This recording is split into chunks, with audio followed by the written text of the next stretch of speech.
masjid kecil di muka bumi. Tentu Allah subhanahu wa ta'ala memberikan sesuai dengan kadar pengorbanan seseorang. Kita tidak bisa samakan antara orang yang menyumbang hanya beberapa ratus ribu rupiah dengan orang yang memang membangun semua masjid itu dan dana dia pribadi. Tentu makin besar upayanya maka makin besar balasannya. Karena kata Nabi SAW, inna idhamal ajri ma'idhamil bala. Sesungguhnya besarnya kadar balas sesuai dengan besarnya kadar cobaan. Bisa bermakna juga cobaan sini adalah pengorbanan. Gitu kan. Hadis selanjutnya, peringatan bagaimana caranya untuk mendapatkan di sana di surga. Yaitu ikhlas. Karena biar Anda bangun masjid semewah istana, luas, ya, dengan luar biasa orang semua terpukau melihatnya. Kalau tidak ikhlas, hanya riya, maka tidak ada apa-apa. Hadis nomor 274, tepatnya urutan 7, ya, dari awal bahasan kita, di pasal ini urutan 7, Hasan li ghairihi. Diriwayatkan dari Aisyah radhiyallahu anha, dari Nabi SAW beliau bersabda, man bana masjidan la yuridu bihi riya'an wala sum'ah, banallahu lahu baitan fil jannah. Barang siapa yang membangun suatu masjid bukan karena riya, bukan karena pamer, dan sum'ah, untuk dibadikan bahan sebut-sebutan, maka Allah membangun untuknya sebuah istana di surga. Diriwayatkan oleh At-Tabarani dalam Mu'jam al-Awsat. Ya.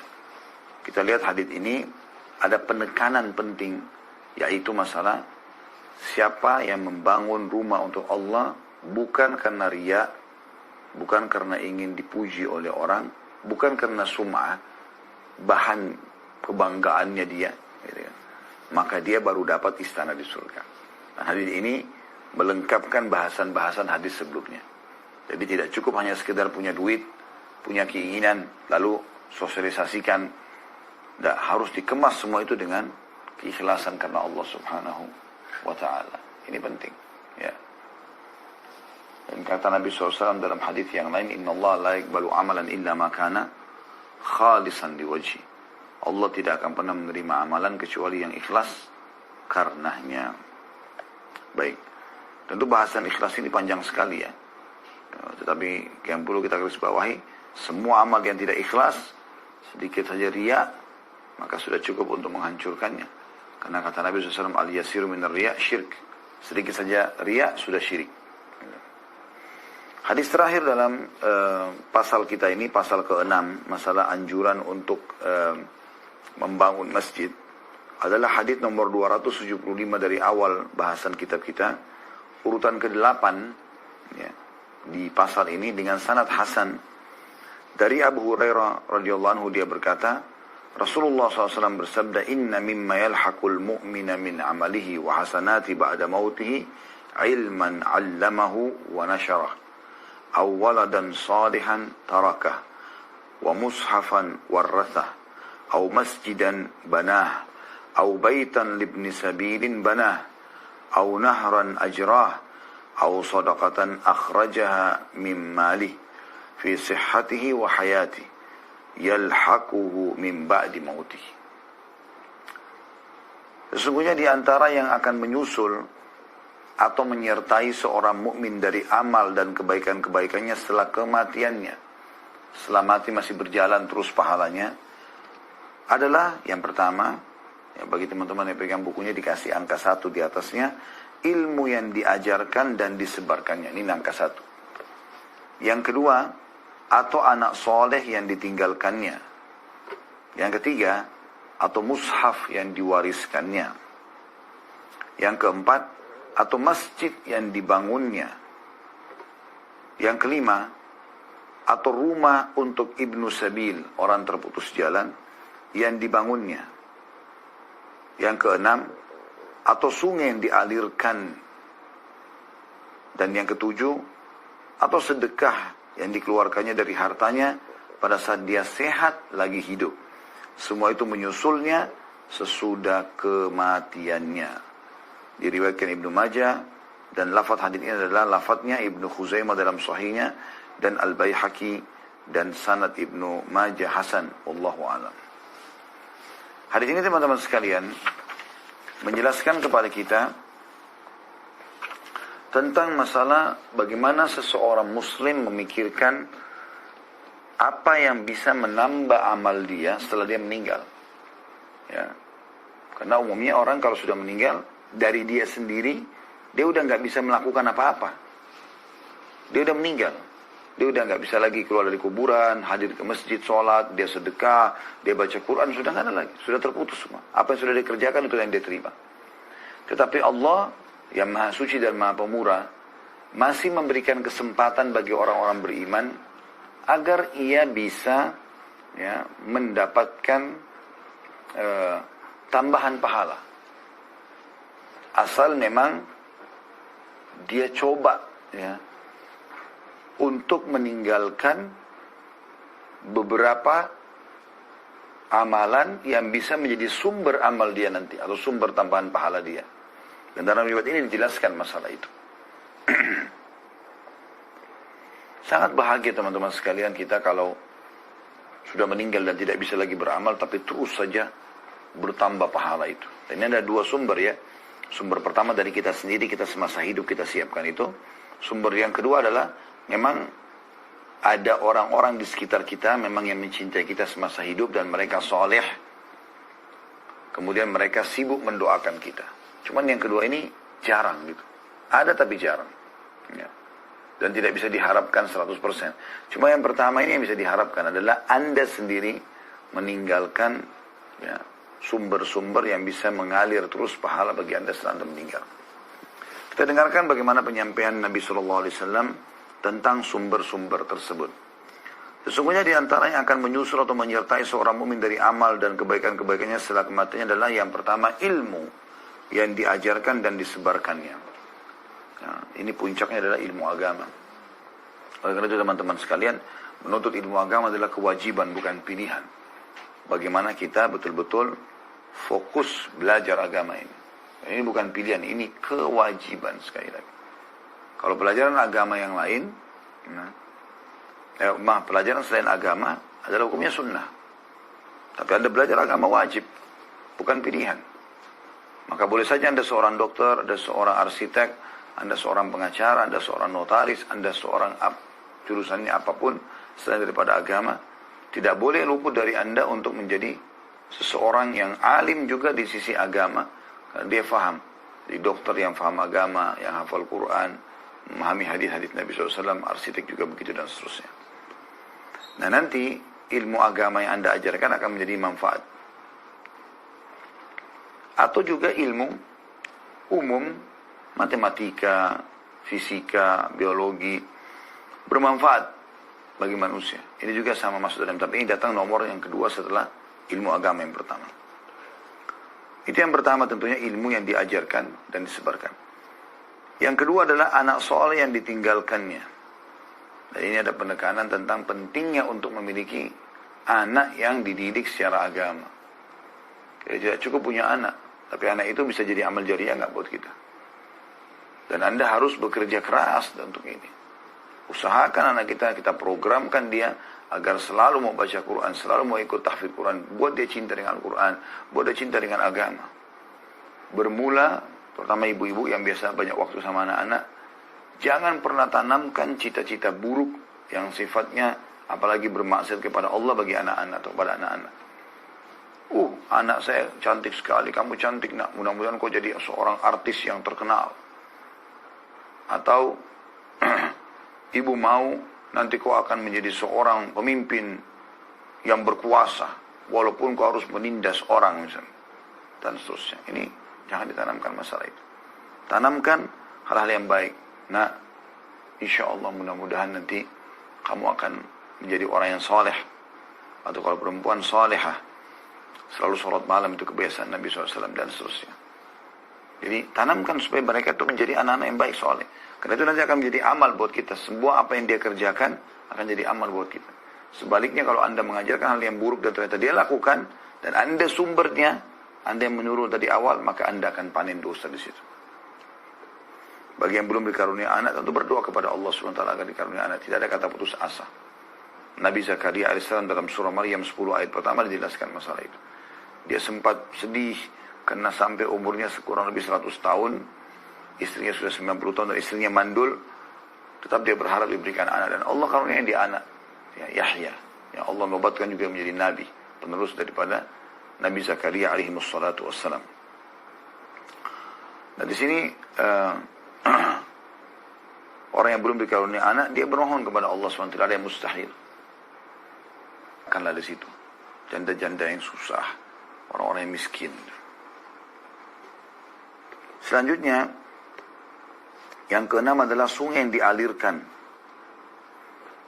Dalam arti kata dia buat perairan. Ini mirip juga dengan sumur lah ya. Yang ketujuh, sedekah yang dikeluarkan dari hartanya. Ini di garis bawah, ini tambahan ilmunya juga. Dari hartanya pada saat dia sehat, lagi hidup.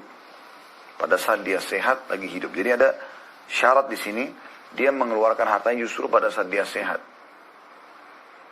Dia sibuk bersedekah. Dan pada saat dia hidup. Jadi jangan sampai nanti sudah mau meninggal dunia, baru kemudian sibuk mau mengeluarkan sedekah.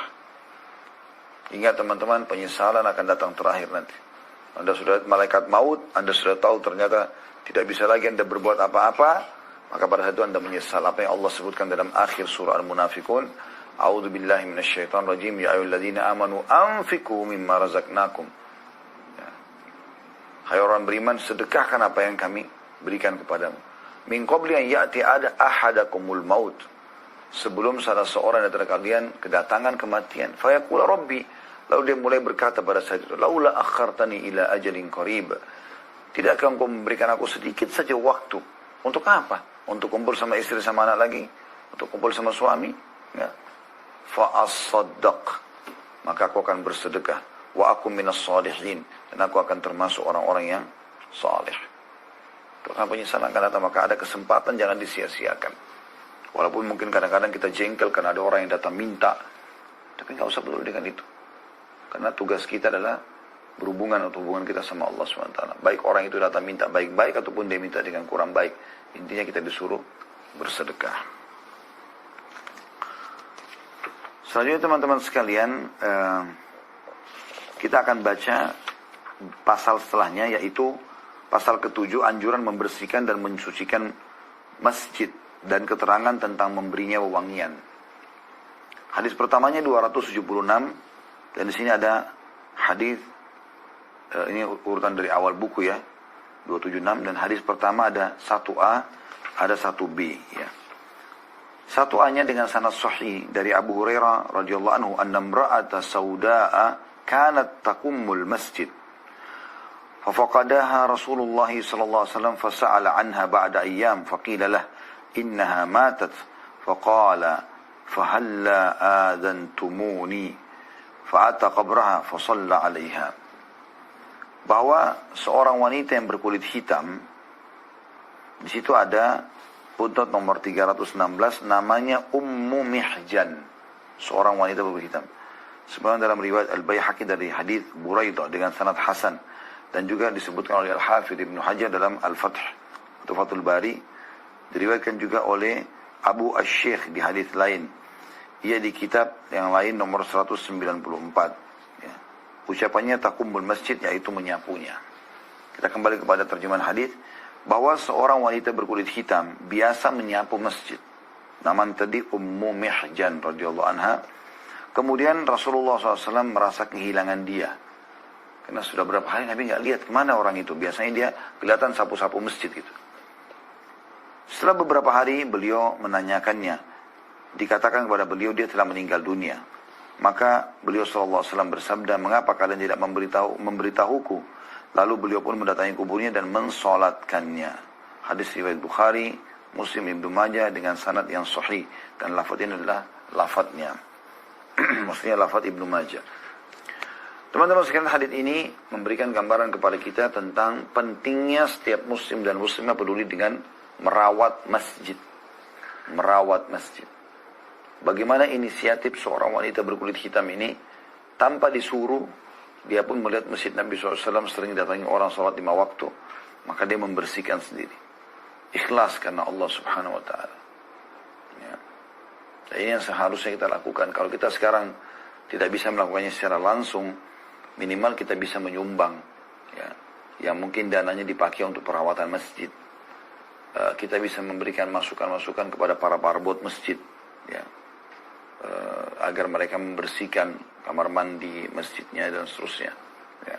Karena beberapa masjid dan musola itu sangat ditinggalkan oleh orang-orang sekitarnya sehingga kesannya tidak terawat. Yang lebih parah lagi ada sebagian orang sudah tidak punya andil dalam masjid itu, rumah Allah SWT. Dia tidak mau membersihkan sendiri. Dia malah keluar dengan menghina. Masjidnya kotor. Sekarang kalau Anda kedatangan tamu di rumah lalu kemudian dia mengucapkan begitu, kotor nih rumahnya. Tentu walaupun kotor kita tersinggung. Gitu kan. Harusnya tidak boleh diucapkan. Bagaimana dengan rumah Allah SWT? Lebih parah lagi daripada itu adalah sebagian orang mengatakan, udah nggak usah ke sana tuh masjidnya kotor. Padahal sebenarnya Allah sampaikan kaki Anda di masjid itu, di musola itu yang punya kekurangan dari tanda kutip secara fisik, itu agar Anda punya andil di situ, kesempatan. Ganti karpetnya, pasangin AC, ganti lampunya yang padam, perbaiki keran-keran airnya di tempat wudu yang rusak, dan seterusnya. Perempuan ini mengambil inisiatif, ini pelajaran pertama dari hadis untuk menyapu masjid. Kemudian pelajaran yang kedua bagaimana kepekaan Nabi SAW, dan ini sifat yang luar biasa dari beliau sebagai seorang pemimpin. Ini sayangnya banyak luput dari banyak pemimpin ya. Karena kebanyakan pemimpin itu begitu mereka sudah sampai pada tingkat jabatan tertentu sudah nggak mau lihat bawahannya, bahkan merasa lebih baik daripada orang lain. Kalau Nabi SAW tidak seperti itu. Beliau berbaur, walaupun beliau seorang pemimpin. Ya.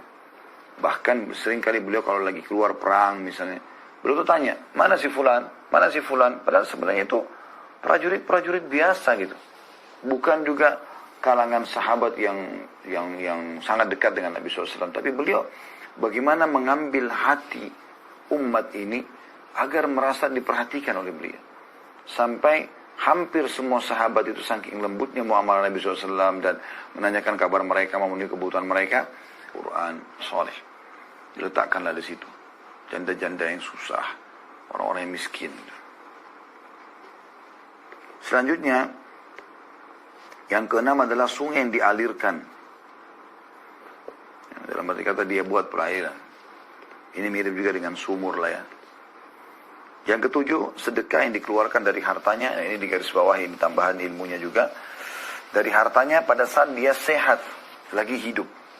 Pada saat dia sehat, lagi hidup. Jadi ada syarat di sini, dia mengeluarkan hartanya justru pada saat dia sehat. Dia sibuk bersedekah.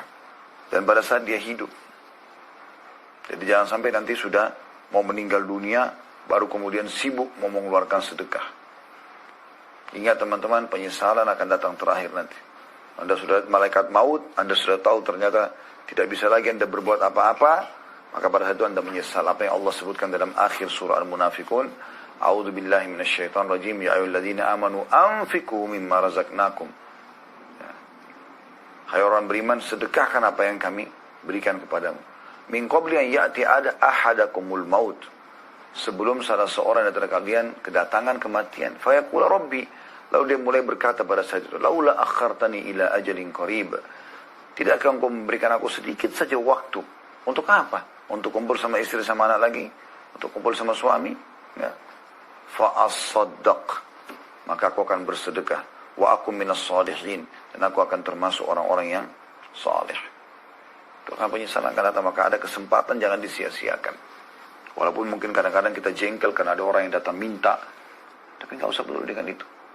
Karena tugas kita adalah berhubungan atau hubungan kita sama Allah SWT. Baik orang itu datang minta baik-baik ataupun dia minta dengan kurang baik. Intinya kita disuruh bersedekah. Selanjutnya teman-teman sekalian, kita akan baca pasal setelahnya, yaitu pasal ke-7, anjuran membersihkan dan mensucikan masjid dan keterangan tentang memberinya wewangian. Hadis pertamanya 276, dan di sini ada hadis, ini urutan dari awal buku ya, 276, dan hadis pertama ada 1A, ada 1B ya. 1A-nya dengan sanad sahih dari Abu Hurairah radhiyallahu anhu, anna imra'ata sauda'a kanat taqummul masjid. Fafaqadaha Rasulullah sallallahu alaihi wasallam fasa'ala anha ba'da ayyam faqila lah innaha matat faqala fahalla adantumuni fa'ata qabraha fasalla 'alaiha. Bahwa seorang wanita yang berkulit hitam Di situ ada footnote nomor 316, namanya Ummu Mihjan, seorang wanita berbaju hitam. Sebagaimana dalam riwayat Al-Baihaqi dari hadis Buraidah dengan sanad hasan, dan juga disebutkan oleh Al-Hafidz Ibnu Hajar dalam Al-Fath atau Fathul Bari, diriwayatkan juga oleh Abu Asy-Syaikh di hadis lain. Ia di kitab yang lain nomor 194. Ya. Ucapannya taqummul masjid, yaitu menyapunya. Kita kembali kepada terjemahan hadis bahwa seorang wanita berkulit hitam biasa menyapu masjid. Nama tadi Ummu Mihjan radhiyallahu anha. Kemudian Rasulullah SAW merasa kehilangan dia. Karena sudah berapa hari Nabi nggak lihat kemana orang itu. Biasanya dia kelihatan sapu-sapu masjid gitu. Setelah beberapa hari beliau menanyakannya. Dikatakan kepada beliau dia telah meninggal dunia. Maka beliau SAW bersabda, mengapa kalian tidak memberitahuku? Lalu beliau pun mendatangi kuburnya dan mensolatkannya. Hadis riwayat Bukhari, Muslim, Ibnu Majah dengan sanad yang sahih. Dan lafaz ini adalah lafaznya. Maksudnya lafaz Ibnu Majah. Teman-teman sekalian, hadis ini memberikan gambaran kepada kita tentang pentingnya setiap muslim dan muslimah peduli dengan merawat masjid. Merawat masjid. Bagaimana inisiatif seorang wanita berkulit hitam ini, tanpa disuruh, dia pun melihat masjid Nabi SAW sering datangi orang sholat 5 waktu, maka dia membersihkan sendiri. Ikhlas karena Allah Subhanahu Wa Taala. Ya. Ini yang seharusnya kita lakukan. Kalau kita sekarang tidak bisa melakukannya secara langsung, minimal kita bisa menyumbang. Ya. Yang mungkin dananya dipakai untuk perawatan masjid. Kita bisa memberikan masukan-masukan kepada para parbot masjid. Ya. Agar mereka membersihkan kamar mandi masjidnya dan seterusnya. Ya. Karena beberapa masjid dan mushola itu sangat ditinggalkan oleh orang-orang sekitarnya sehingga kesannya tidak terawat. Yang lebih parah lagi, ada sebagian orang sudah tidak punya andil dalam masjid itu, rumah Allah SWT. Dia tidak mau membersihkan sendiri. Dia malah keluar dengan menghina. Masjidnya kotor. Sekarang kalau Anda kedatangan tamu di rumah lalu kemudian dia mengucapkan begitu, kotor nih rumahnya. Tentu walaupun kotor kita tersinggung. Gitu kan. Harusnya tidak boleh diucapkan. Bagaimana dengan rumah Allah SWT? Lebih parah lagi daripada itu, ada sebagian orang mengatakan, udah nggak usah ke sana tuh masjidnya kotor. Padahal sebenarnya Allah sampaikan kaki Anda di masjid itu, di musola itu yang punya kekurangan dari tanda kutip secara fisik, itu agar Anda punya andil di situ, kesempatan. Ganti karpetnya, pasangin AC, ganti lampunya yang padam, perbaiki keran-keran airnya di tempat wudu yang rusak, dan seterusnya. Perempuan ini mengambil inisiatif, ini pelajaran pertama dari hadis, untuk menyapu masjid. Kemudian pelajaran yang kedua, bagaimana kepekaan Nabi SAW. Dan ini sifat yang luar biasa dari beliau sebagai seorang pemimpin. Ini sayangnya banyak luput dari banyak pemimpin ya. Karena kebanyakan pemimpin itu, begitu mereka sudah sampai pada tingkat jabatan tertentu, sudah nggak mau lihat bawahannya. Bahkan merasa lebih baik daripada orang lain. Kalau Nabi SAW tidak seperti itu. Beliau berbaur, walaupun beliau seorang pemimpin. Ya. Bahkan seringkali beliau kalau lagi keluar perang misalnya, beliau tuh tanya, mana si fulan? Mana si fulan? Padahal sebenarnya itu prajurit biasa gitu. Bukan juga kalangan sahabat yang sangat dekat dengan Nabi SAW. Tapi beliau bagaimana mengambil antumuni, fa kharaja bi ashabi fa waqafa ala qabriha fa kabbara 'alaiha wan nasu khalfah wa da'a laha thumma insaraf. Dahulu ada seorang wanita berkulit hitam menyapu masjid. Lalu pada suatu malam dia wafat. Di pagi hari Rasulullah SAW diberitahu, maka beliau bersabda, mengapa kalian tidak memberitahuku? Maksudnya dari tadi malam. Lalu beliau dengan para sahabat keluar dan berdiri pada kuburnya. Beliau bertakbir atau mensolatkan, sementara orang-orang di belakangnya, beliau mendoakannya, lalu beliau pulang. Ya, dari hadis ini ada tambahan tentunya, yaitu bagaimana Nabi SAW menanyakan tadi sahabiat ini, Ummu Mihjan, dan setelah tahu ternyata sudah meninggal, beliau mengajak para sahabatnya. Kalau riwayat tadi sebelumnya adalah beliau minta ditunjukkan di mana kuburannya. Tapi di sini Nabi SAW mengajak para sahabat. Kemudian mendatangi kuburannya, lalu kemudian sholat ya pada saat itu dan mendoakan. Kalau ada yang bertanya, lalu dari sini kejadiannya berarti boleh orang sholat di kuburan. Sementara ada hadits Nabi SAW yang melarang, jangan kalian sholat di kuburan atau menghadap kepada kuburan itu. Maka jawabannya iya, kalau orang itu baru saja meninggal seperti kasus ini ya, dan belum sempat kita mensolatinya. Kita boleh seakan-akan mensolati dia di kuburannya. Hanya itu, tapi bukan kita sholat 5 waktu di kuburan atau yang lainnya. Hanya sholat jenazahnya saja bagi orang yang tadi memang mau dikerjakan sholat padanya seperti yang Nabi SAW lakukan di sini. Hadis selanjutnya 278, urutan nomor 3 di sini sahih di ghairihi, dari Samura bin Jundab radhiyallahu anhu, dia berkata, amarana Rasulullah SAW an nattakhidal masajida fi diyarina wa amarana an nunazzifaha. Rasulullah SAW memerintahkan kami agar membuat masjid-masjid di daerah tempat kami tinggal, dan beliau memerintahkan kami agar membersihkannya. Riwayat Ahmad, Tirmidzi, dan dia mengatakan hasan sahih. Hadis ini lebih mengerucut lagi. Ya, tadi disuruh bangun masjid secara umum di pasal sebelumnya. Ada perintah untuk membersihkan masjid. Kalau ini disuruh, ya diseakan-akan menggabungkan dua pasal. Disuruh setiap muslim membangun masjid di wilayah mereka masing-masing. Bahkan satu wilayah bisa beberapa masjid, sebagaimana kita tahu di Indonesia banyak sekali masjid, Masya Allah. Ini tambahannya, jadi disuruh perintah kepada setiap muslim dan muslimah untuk bangun masjid. Dan juga tambahannya adalah, dan kami diperintahkan agar selalu menjaga kebersihannya. Ini kita sayangkan sekali karena sebagian orang tidak peduli dengan masalah ini, sehingga terlihat masjidnya, maaf, kotor ya. Padahal sebenarnya bukan masjidnya tapi orangnya sendiri dalam perawatan tidak menjaga itu. Padahal sebenarnya kebersihan bagian daripada agama kita.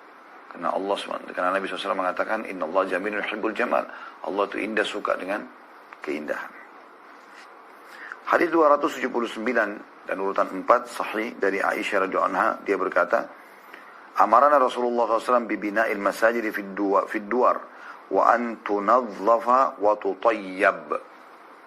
Rasulullah SAW memerintahkan agar kami membangun masjid atau masjid di daerah-daerah kami tinggal. Ya. Di sini ada footnote nomor 319, yakni di kabilah-kabilah. Maksudnya di suku-suku, setiap suku ada masjidnya. Dan sabdanya wa an tunazzafa wa tutayyab, dibersihkan dan diberi wangian. Ya. Hal ini diperintahkan karena ia adalah tempat hadirnya para malaikat yang mulia. Karena Nabi SAW mengatakan sini kembali lagi, Aisyah berkata radhiyallahu anha, Rasulullah SAW memerintahkan agar kami membangun masjid-masjid di daerah-daerah kami tinggal, dan agar ia dibersihkan dan diberi wewangian. Hadis riwayat Ahmad, Abu Dawud, Ibnu Majah, Ibnu Khuzaimah dalam sahihnya. Diriwayatkan oleh Tirmidzi secara musnad atau ya, dan mursal. Dia berkata hadis ini mursal, ini lebih sahih. Karena hadis ini tentu sahih setelah ditelusuri oleh Syekh Albani ya. Nah, hadis ini teman-teman, tambahan dari hadis nomor 3 tadi, selain kita disuruh bangun di wilayah-wilayah kita masjid, saya juga menyarankan teman-teman yang punya kantor ya, atau instansi, usahakan ada walaupun musola, gitu. Supaya menjadi simbol bagi umat Islam di situ. Jangan sibuk bangun building besar-besar tapi nggak ada sama sekali lantai untuk masjidnya. Kenapa nggak dibuat masjid? Kalau perlu satu lantai dari 15 lantai, 10 lantai Anda punya itu khusus masjid besar, dilakukan sholat berjamaah di situ, supaya Anda juga dapat istana di surga, gitu kan? Seperti itulah. Dan yang digarisbawahi di sini, serta diperintahkan agar dibersihkan selalu dalam kondisi bersih dan diberi wewangian. Harus bersih. Makanya saya individu muslim teman-teman kalau masuk masjid, mulai dari tempat wudhunya, mulai dari WC-nya, maaf, azakumullah, semoga Allah muliakan kita semua, ke WC-nya pun, gitu kan.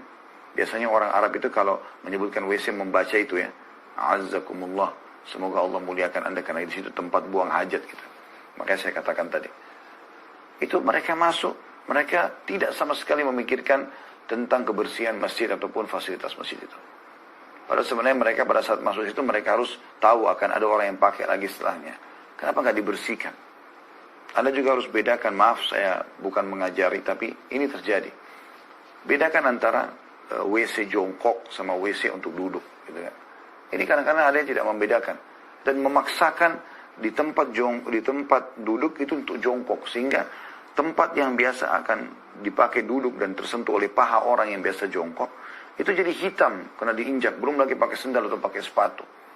Dia merusak fasilitas. Kenapa harus seperti ini?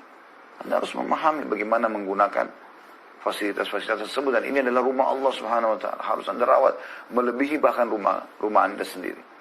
Dan ini pelajaran penting harus kita ambil teman-teman sekalian, yaitu kita menjaga kebersihan dan wewangian masjid itu. Allahu a'lam. Baik, ini bahasan kita insyaallah berhubungan dengan masalah masjid dan juga baik membangunnya ataupun merawatnya ya. Saya akan buka pertanyaan insyaallah. Yang pertama, bagaimana jika suami yang bangun masjid dengan dukungan sang istri membangunnya bersama-sama dan dengan seluruh idenya dari istri? Apakah kami istri juga mendapat istana di surga? Ya, insya Allah ya. Tapi usahakan ibu juga punya sumbangan. Ibu pun seharusnya punya sumbangan, jangan sampai tidak. Ya. Jangan sampai ibu tidak punya andil. Ide oke. Insya Allah dengan memberikan ide misalnya bagus. Itu akan dapat juga. Tetapi usahakan punya sumbangan. Karena sebenarnya yang dibahas dan disinggung tadi ini adalah sumbangan materi. Ya. Tetapi kalau orang, ada hadis secara umum yang menyebutkan, siapa yang menunjukkan pada satu kebaikan, maka dia akan dapat pahala seperti orang yang mengerjakannya gitu kan. Ide juga bagus. Tapi jangan sampai cuma ide aja. Sementara dia punya kemampuan. Suami ibu bangun masjid harga nilainya 2 miliar. Ibu cuma bisa nyumbang 500 ribu 1 juta. Ikutkan. Saya juga mau ikut ya di masjid itu, ini uang dari saya. Sendiri. Ya. Jadi jangan cuma tahu ide saja. Kecuali Anda tidak punya kemampuan, ya udah. Selanjutnya, bagaimana jika saya ikut menyumbang uang membangun masjid, tetapi di sumbangan bantuan masjid tersebut ada orang kafir, kufur, munafik yang ikut menyumbang. Sumbangan orang kafir, orang munafik yang boleh diterima untuk masjid. Tidak boleh. Ya. Apalagi fisik masjid. Kalau uang itu dari orang kafir dan memang dia mau sumbangkan di masjid, maka dipakai untuk taman, untuk pagar. Ya. Tidak boleh dibangun fisik masjid. Itu rumah Allah SWT. Inna Allah tayyibun la iqbalu illa tayyibah. Allah suci, tidak terima kecuali yang suci. Kalau dari orang kafir maka tidak bisa tentunya. Ya, dasarnya seperti itu. Kalau sudah terlanjur menyumbang di situ, Anda berikan masukan kepada pengurus masjid masalah ini. Selanjutnya, Assalamualaikum warahmatullahi wabarakatuh. Saya pernah menyumbang 2 Al-Quran baru untuk di masjid. Saya atas namakan kedua orang tua saya yang sudah meninggal. Apakah sedekah saya sampai kepada Allah? Dan apakah sama dengan orang yang membangun masjid akan diberikan istana di surga? Buat kedua orang tua saya terima kasih. Nah, kalau menyumbang Quran bukan dapat istana di surga. Akan menjadi amal jariah, ya, setiap kali orang baca segala macam, ya. Tapi Anda bukan dengan nyumbang 2 Quran lalu Anda dapat istana di surga, enggak. Setahu saya enggak pernah ada hadis masalah itu ya. Nah, di sini Anda dapat pahala, orang tua juga dapat pahala. Boleh kita wakafkan mushaf atau Quran untuk kita dan orang tua kita yang sudah meninggal. Yang terakhir teman-teman sekalian, Assalamualaikum warahmatullahi wabarakatuh. Tanpa mengurangi rasa hormat kami bertanya tidak dengan format yang dianjurkan. Admin, saya ada pertanyaan mendesak. Istrinya, saya baru melahirkan putra pertama kami. Kami ingin memberi nama putra kami Z Abdullah, diambil dari nama Ustadz, dengan harapan anak kami akan menjadi laki-laki yang soleh seperti Ustadz. Tapi kami tidak tahu arti nama Z itu apa. Mohon dijelaskan Ustadz supaya kami lebih yakin. Tanpa mengurangi penghormatan, jazakallah khair, Pak Tri ya dari Purwokerto. Saran saya, kalaupun mau menggunakan nama seseorang, termasuk saya, jangan diniatkan saya. Khalid itu nama sahabat. Niatkan Khalid bin Walid, bukan Khalid Basalama, ya gitu. Karena saya adalah manusia biasa yang penuh dengan banyak kesalahan dan dosa juga. Diniatkan, Pak, lebih besar kepada sahabat-sahabat Nabi. Mau namakan anak kita Umar bin Khattab, itu yang kita jadikan target. Mau namakan nama Musa, Isa, nama Nabi. Gitu kan, seperti itulah. Itu yang pertama. Yang kedua, usahakan jangan dipakai nama orang tuanya. Karena kalau dibilang dari nama saya tadi, nama saya Khalid Z Abdullah. Z ini nama ayah saya, nama beliau. Diambil daripada sahabat Nabi Zaid bin Haritha, gitu kan.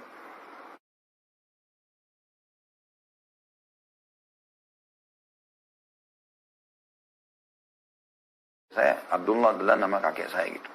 Jadi saran saya untuk tidak menggunakan Z Abdullahnya gitu kan. Tapi Anda niatkan nama Khalid, dan itu pun niatnya Khalid ya bin Walid. Kalau Anda mau pakai nama ayah saya Zaid, Anda niatkan Zaid, sahabat Nabi Zaid bin Haritha.